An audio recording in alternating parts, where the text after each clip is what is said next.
do you feel that, what's the myth around, I always hear from my friends, that if you want to lose weight, do cardio. And weight training will only gain you muscles, but it will not lose weight. What's the myth around it? This is where I built my training method. And my training method is called PSD5, okay, which is Pyramid Style 5 training. And Pyramid Style 5 training was built around strength, endurance, building stamina, and also cardio as well, because the intensity is high.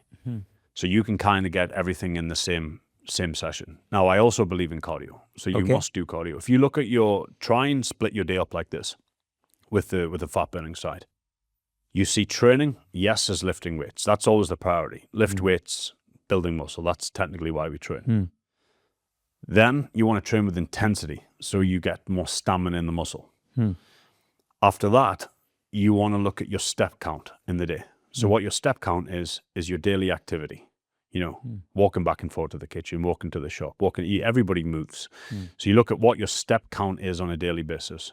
Then we set you a step count goal. So pretty much just be more active. Then we set what I like to call direct cardio. Walking to the shop, walking to the kitchen, walking up and down the stairs doesn't get somebody out of breath. I hope not. Correct. Then we set you direct cardio. What direct cardio is we look at like 20 minutes in the day of intense cardio, maintain a good heart rate, and keep it up all the time. This is like walking on a fast treadmill. And if I'm training 5 days, I should do that 5 days. All depends on your goals and your availability. There's multiple ways you can do it.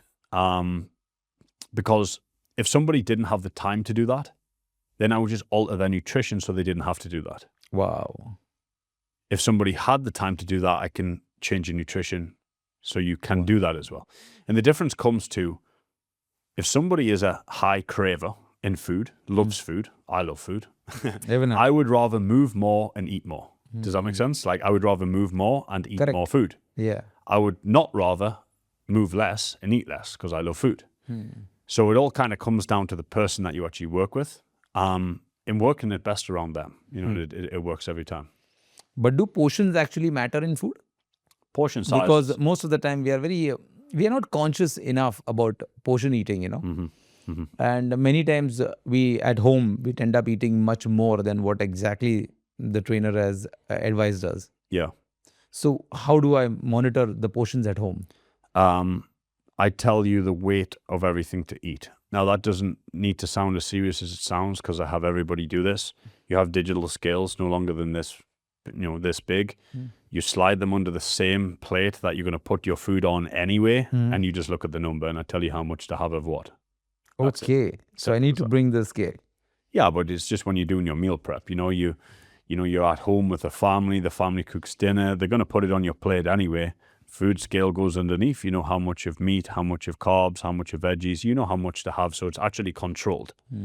Because what people's biggest problem is people have no control of how much they actually eat. Correct. And people are not even conscious enough to know and maybe we are not educated enough that how much we eat at home, is not really measured.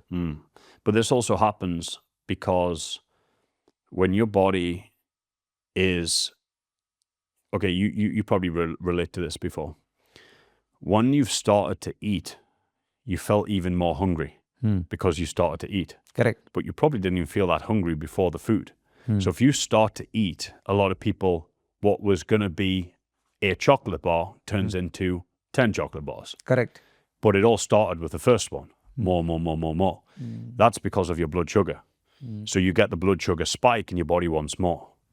So the biggest thing is when people have their dinner, for example, and they have, whatever it might be, so it's usually carbohydrate based. So if you have carbohydrates in your diet, and I do believe in carbohydrates a lot to get people in shape, but if you have carbohydrates in your diet, once that blood sugar starts to spike and you don't have control, this is why you just keep going and keep going. And you have no control after that. Because one of the biggest things that's where people lose. This is where, like, for example, keto diets come in, carnivore diets come in. Yeah, I'm not so big on them. I've used them. I've transformed people with them.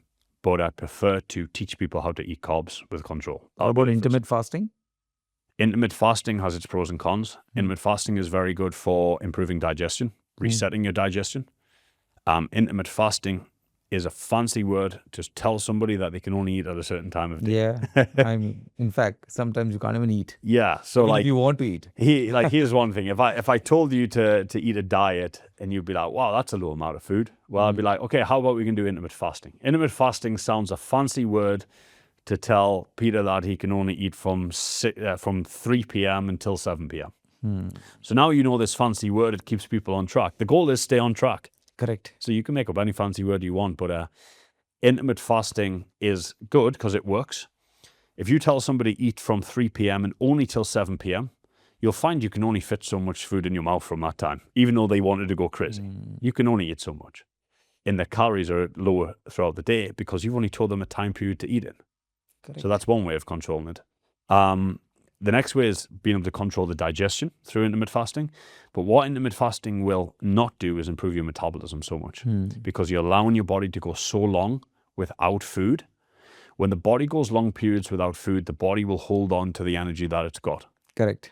So what you eat this morning, if you're not going to eat again till this evening, your body's scared to use the energy, scared to let it go because it doesn't have anything else consistently coming in. This is where people They hold it, yeah? People store body fat. A lot of people I work with who come to me first, they're only eating 2 meals a day, but they eat a breakfast and they eat a dinner. And they're like, I don't even eat too bad because your body is not working efficiently in order to burn energy.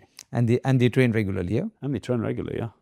Yeah. And still they don't lose. So the body is holding the fat. Yeah, as long as if your diet is relatively clean, I can't see you gaining so much. But I can understand completely why you're not seeing it lose. You need to get that fire built.